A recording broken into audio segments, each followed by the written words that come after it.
All right, so here we go. We're gonna bring in something new, something that we had planned for a little while, and this is gonna be a first run at something like this. So we got a podcast planned. The best is yet to come. That's gonna be starting, and you'll be a featured guest on one of those episodes for sure. But tonight we got something special we want to talk about, and we thought that this was the right platform to do it. So first, let me introduce my man JT, the one and only Jarrod Tillinghast, legendary boxing. Hi, man. What's going on, bro? Shane, you doing, all right? It's been a long road, right? It has been, man. Has been. We started what 5, 6, 7 years ago. Yeah, man. So I think we knew each other for probably around the last 20 years, but in the last 6, you came down this way. Yeah. We've been doing some big things here in Centredale. So Centredale is the hot spot in North Providence. Right? The best kept secret. Here we are at the world headquarters. Yeah, I love it. So we're here tonight for a special reason. And first of all, I want to thank you for including me and asking me to be part of what you got going on. I'm so excited. I'm so excited to get the word out. I know you've been doing a great job, as you have been in the last decade plus of bringing major ideas and major events to Rhode Island and to boxing, and using all your background and platforms to do positive things in the world. So I'm here tonight. I want to talk about this. I want to talk about this new project you got going on, and talk about how excited I am that Saturday night we're going to have a nice watch party at Centredale. So tell me a little bit about exactly what we got going on.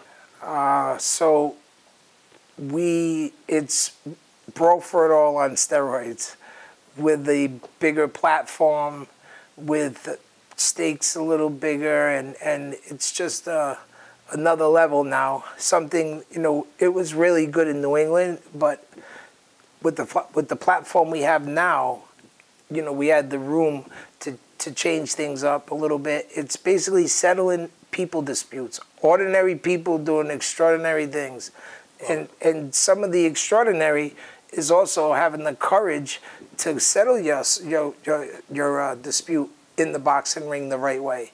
We live in a world of violence and guns, and this is a mission. The name of this card is Punching for Peace. So what happens is that we get 2 guys, they send in their call-out videos, and they tell you who they are, what their grudge is about, and where they're from, and they call out the person that they want to fight October 8th at the West Warwick Civic Center. Mark that on the calendar. Yeah, mark that on the calendar. So that happens, and we put them, they get selected after they make a creative call-out video. All right, so walk me through this a little bit. So we got to talk.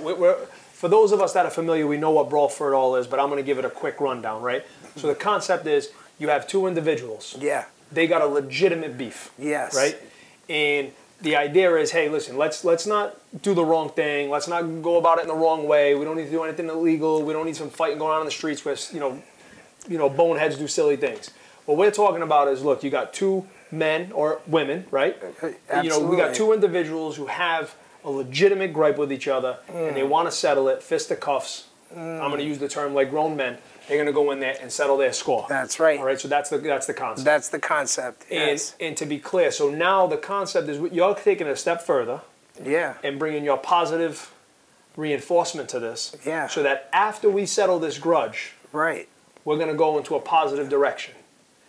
The whole thing is going to be a positive experience. They're not even going to see it.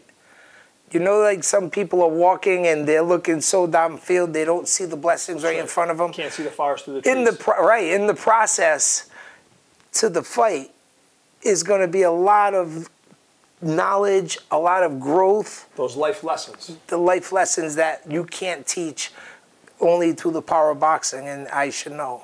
Nobody knows it better than you. Yeah, listen, there's some people out here, let's face it, right?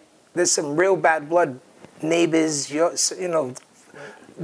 whose dog is been shitting on his lawn for how long, or who slept with whose sister and brother, and I have legit family beefs. 2 brothers want to fight. The father had to call me and ask me not to do it, and of course I'm going to honor the father because but they haven't talked for 8 years. And I think what I told the father was, I think this is the right platform because as they're going through the process, Shane, they're not going to be doing it alone. Right. We have professional life coaches that are going to be with them. They're going to go to gyms. They're going to train for 8 to 10 weeks. They're going to go through the process, right? And in that process, you're going to gain a mutual respect for each other when that happens. Well, and you know, to your point, Jarrod, I mean, I think about this, right? We all grew up, all as kids. Yeah. You know, you have some days, you run into some things. You get, you know, listen, you get in a fight with somebody, you didn't really like that person. But there's always, it seems to be, after that, sometimes there's a mutual respect found. And there's even friendships and lifelong bonds that have been made by people who have, you know, physically had to get into it with each other here or there. And at the end of the day, human beings, things happen, and we get it. So I think that the direction you're going in, I think it's a really innovative Somebody idea. made, so I was on DJ Boom, WBIU, and his audience is the ACI, the Wyatt Center. It's like, that's his audience. That's what they listen to up there. And so it brought me into another world of this too, because you and I only know fighting. What happens, they say, when somebody kills a family member? It's a whole different ballgame. Somebody shoots a family member, and, you know, what happens then?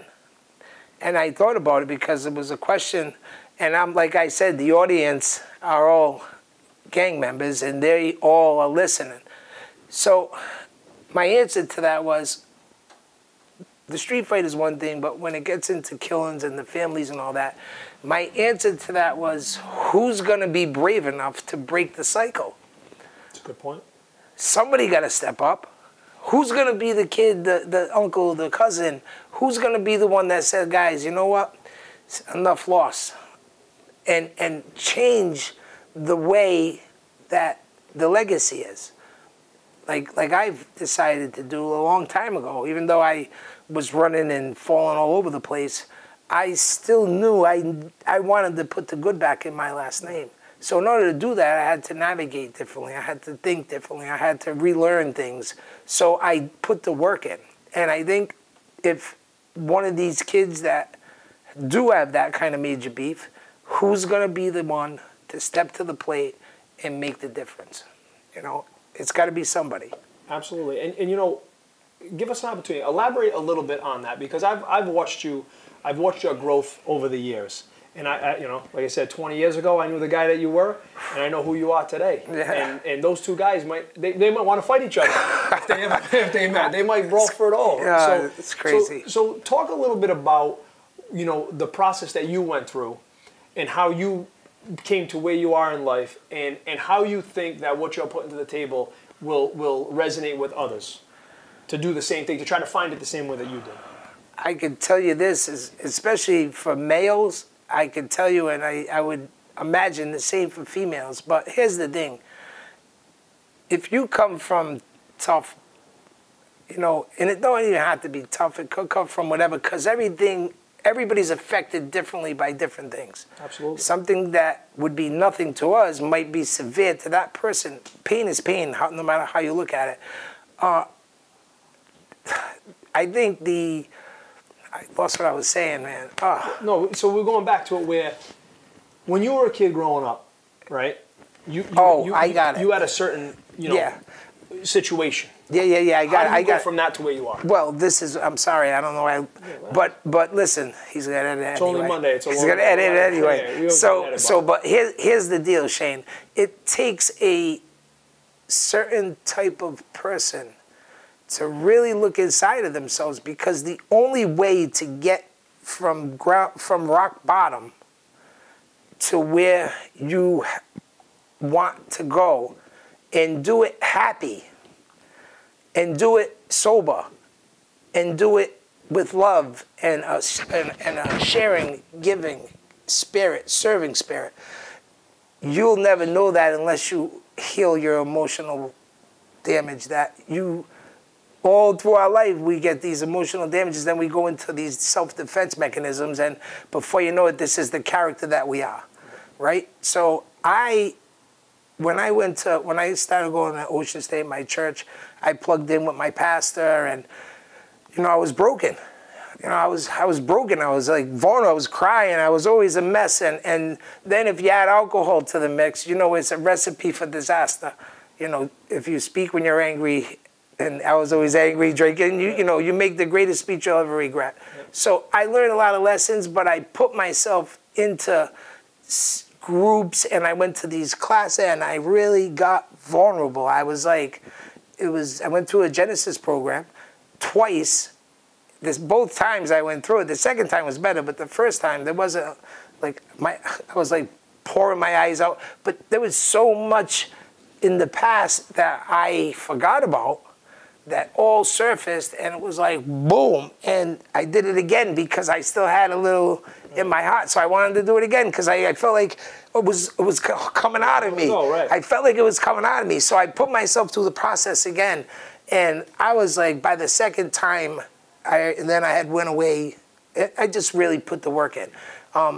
That's really the way to go. And a lot of men, the ego doesn't let nobody be vulnerable, and it's society's fault because look at when we're kids and we fall, right, and we're crying. What's the first thing the big guy says? Yeah. Hey, get up! Big boys don't cry, right? And we say, and we bottle in our emotions. And as kids, because somebody's trying to make us stop crying, not because they have bad intent, we're holding in our emotions and we're building a volcano, right? And now we're taught to every time we get mad, we hold it in, and the volcano gets a little more. Someday it's going to erupt. Someday it's going to erupt. So I use this topic with some different times we're having a conversation with people, and I always say, you know, the most important thing to do for any of us, because we've all been through, everyone, that old saying, everyone gets in a line, has their problems in their hand, they throw them up in the air, you can catch anyone you want. That's right. You always catch your own, because you realize how bad the next guy is, you're like, I'll just look what I got, right? Right. So one of the things we talk about is, you know, you got to get right, and I always say the mirror, right? You got to get right with the mirror, because only you know the depths of what's going on with you. So there's two things. There's getting right with yourself, but there's also practicing mental toughness. Now, we all know about going in the gym.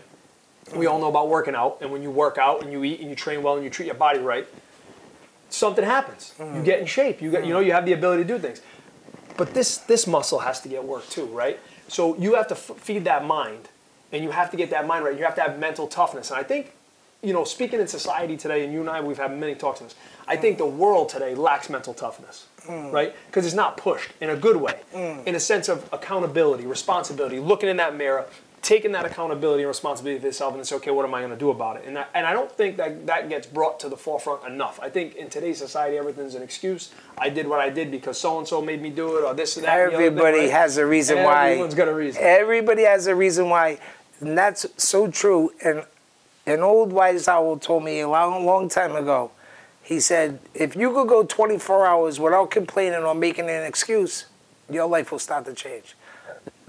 And me, I'm a sucker for a challenge, Shane, especially mentally, because every single day, a lot of people going through life like this, right? The blinders are on. I see everything around me every day. I'm always looking. I'm always alert. I'm always trying to look for the blessing. And so it's important to move.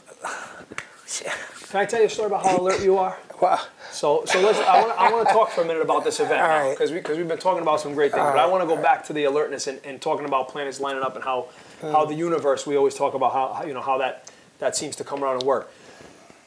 So we're going to talk a couple months ago. You called me up in the morning, and you said, you know who was in my gym last night? And I said, of course I know who was in your gym last night, because he came out of my restaurant. And that's how I think that's how the wheels of this concept got put in motion, if I'm correct. So I want to talk about that for a minute. So the planets line up, got a little thing going on, and Lamar Odom is in the middle of Centredale. Who would think that Lamar Odom's hanging out in the middle of Centredale, and he runs into Jarrod Tillinghast? Tell me a little bit about how we got that to happen. Well, first, my planet is God, and I say God lined up exactly this, because the blessings come in front of us. I told you a long time ago, they come in front of us and we're not looking and we don't see them. Right. You know? So I had a relationship with David Feldman already on Celebrity Boxing, and Adi Otwell introduced me to him about 5 years ago. So I just followed him all the time, and I've supported him. I love what he's doing, and I love that he had a comeback story. He was a pro like me. He's 9-0. He stopped boxing because of an injury. There's so much in common for him and I, and we just got this rapport going. And through the pandemic, Damon kept his foot on the gas the whole time. And he's here, he's there, masked up, and next thing you know, he lands Jake Paul, and then this, and now Lamar rode him, and I was seeing everything happen. And I was always in contact with him, and I had told him about this concept, and he really loved it. But his mind was so set on celebrity boxing that he was like, he's always in different places, so I couldn't really nail him down. And I was on a Tuesday night, right? Centredale's usually busy. I mean, usually there's a lot of action. My kids wanted something to eat, and so I was at the gym with them. And so I usually would call and get it delivered. I was like, all right, I grab my keys and I jump in my car and I drive to Santoros. I got him a cheeseburger, but I waited there and I came back. I pulled back up in front of the gym. I parked the car. I shut it off. And I picked my head up, I mean, this close to this was the front of my car, and he's walking across the street. There's not a car on the road. It was like abandoned. Nobody was there. Lamar rode him, the 7 foot. I'm like looking at him, I was like, that's Lamar rode him. I shut the car off, and I jumped out of the car, and I was like, Lamar, what's up? You all right, my man? And I walked over to him, and I hugged him, and I acted like, Lamar, by the way. I acted like he was my brother, and he looking at me like, how do I know you? I'm like, come on, come in the gym, I want to show you something. He's like, oh, I got to go. I was like, 2 seconds. I said, what, 2 seconds, right here. And I like, I'm pulling him in the gym. So I start taking pictures. We start taking pictures together. And when he was leaving, I showed him the concept. And I was like, Mama, check this out. And I let him read it. And he was like, ooh, I like that. Do you have a card? So I'm like, yeah. I give him my card, and he calls me from a FaceTime right there on the spot. And then he leaves. 20 minutes later, his manager sends me a text message. Oh, Lamar said he was there. He loves your concept. Can we get on the phone? I snapshot the message. I took all the pictures, and I sent them in a bundle to Damon. And my phone rings 2 seconds later, and he's like, yo, what's going on? And where is he? What's that? What's going on? I'm like, that's Lamar. He's in front of my gym. He was in my gym. I don't even know. Don't ask me nothing. So he said, hold on. Called his manager, Mark. Friday, Mark came in, and we had a deal. And that was it. Here we are. And then, you know, we had a deal, and then I've been running into, like, Iran Barkley, and I'm Smokey Robinson. I saw the picture. You see it? He shared my picture on Instagram. Yeah. Yeah, so things are moving. So things are going in a great direction. So now here we are. We got a date set, October 8th, correct? Right, so October 8th. Here's the new project. It's taking off. Yep. We're going to talk about this Saturday. Right? I'm excited for this Saturday. We got the watch party. Tell me a little bit about what we're going to do at Centredale Saturday night. So I know what we're doing on our end. We're streaming the fight. Anybody that wants to come down, make your reservations. Make them now because it's going to sell out. Spence Crawford fight. Spence Crawford fight Saturday. We got some special guests that are going to attend and give us a little commentary. Who are we going to see this Saturday? Saturday night, we're going to have Hollywood's Damon Feldman. Celebrity boxing will be in town. Irish Mickey Ward, who's the fighter himself. Irish legend, the icon. Right. The pride of Lowell. Oh, the pride of New England. That's right, that's right. Irish Mickey Ward, the legend. He'll be in Centredale Revival watching the watch party with celebrity boxing, myself, you, and we'll have the other team captain, the Magic Man, Paulie Malignaggi. All right. And Paulie's he's got a big heart. He's a big champion.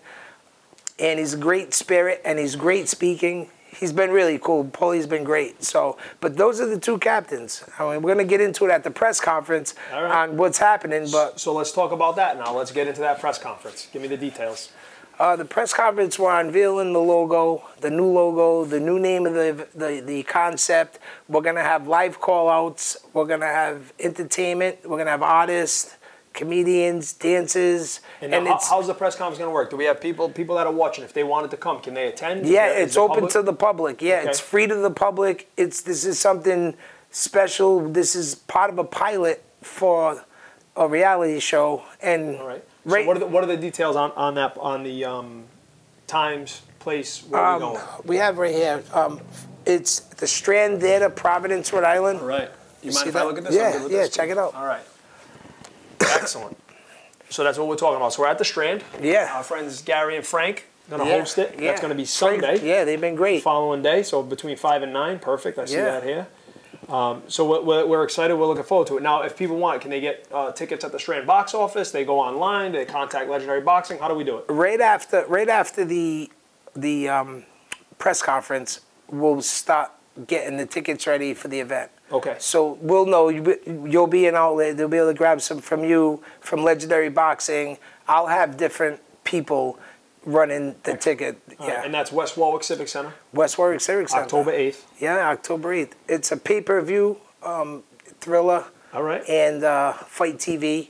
So this is going to be a big platform. And here's the deal. Not only are you settling grudges, but if you're smart and you don't have your blinders on and you see the big picture, this is more than just settling grudges. This is a once-in-a-lifetime opportunity for the world to see you, you know, and who knows what can happen. But this is your chance, you know. It's like if you had one shot, right? You know, you have one shot to make it work. Are you going to show up? Are you going to be a dud? You know, this is it. You got to be creative. And so let's talk about this really quick so everyone knows. The way this is going to work is we're going to have some call-out videos sent in. Yeah. You're going to select the best videos. How many fights are we looking for on the card? We're looking for 12 fights. Okay, 12 fights. You want to get into the details a little bit of how the fights are going to work? And I believe if you told me, I don't want to misspeak, is this sanctioned USA Boxing? It's not USA Boxing. We're sanctioned ISKA. It's the same sanction that does Rough and Rowdy. Perfect. Yeah. So I just want to make sure we have the details right for people. Yeah. So we're talking 12 fights. 12 fights. Give me the card. Give me the layout. How many rounds? How long are the rounds going to be? I believe it's 3 90-second rounds. Okay. 3 90-second rounds, and I think it's a headgear or no headgear, depending on your choice if you want it or not. All right. That's what comes with this sanction. It's a little different. All right. And where do we send the call-out videos? Where are they going to be sent to? You send them to me. You send them to Feldman. All right. So directly to JT? Yes. Jarrod Tillinghast, Instagram, Jarrod Tillinghast, Facebook. Send them to Feldman, and that's another thing we'll be setting up. That's why I got a lot of videos now. We have a lot of call-outs now, and I'm holding them because it's a little premature. We're a little time away. I got you. And I'm eager to post video. Believe me, I'm eager, and they're eager. And you know, so I've been reaching out to. When is the deadline? When is the cutoff for the call-out posts? I would say probably August 15th. I would say somewhere around there because we need the 8 weeks. Right, because we do the training. Yeah. Yeah, August 15th. Yeah, I would say that. So I would start sending the videos in now, and like I said, this is why this is important, so we can get the word out that this platform is different. That's right. It's unique. So we're going to post up that information right now, so everyone out there can see how to get a hold of JT. Yeah. So we're going to talk about it. Here we go. We're going to wrap this up. Saturday night, Centredale Revival, the watch party with the fight. Mickey Ward, the whole crew, everybody's here. Everybody's here. All right, so make your reservations now. Sunday, the 30th, from 5 to 9 at the Strain Ballroom. Yeah. We're going to have the press conference hosted by none other than yours truly, JT, and Damon Feldman of Celebrity Boxing. Yeah. And then we're ready for October 8th. Full throttle. We're throttle. We're going in. We're making history. We're making stars. The name of this card is Punching for Peace. Okay. So this is about healing and bringing people together through the power of boxing. All right, perfect. Well, we're going to get the word out for this weekend. We're looking forward to seeing everybody there. Let us know, 401-232-TOWN, 232-8696. Call Centredale, make your reservations, hit us up on Open Table. We're looking forward to hosting it. JT, the man himself, will be there. Thank you, buddy. We're looking forward to it. And we will see you all very soon for the Best Is Yet to Come podcast. As Jarrod said earlier, we're going to talk to ordinary people who do extraordinary things. So thank you all for tuning in and stay in touch. We look forward to seeing you soon. Good job.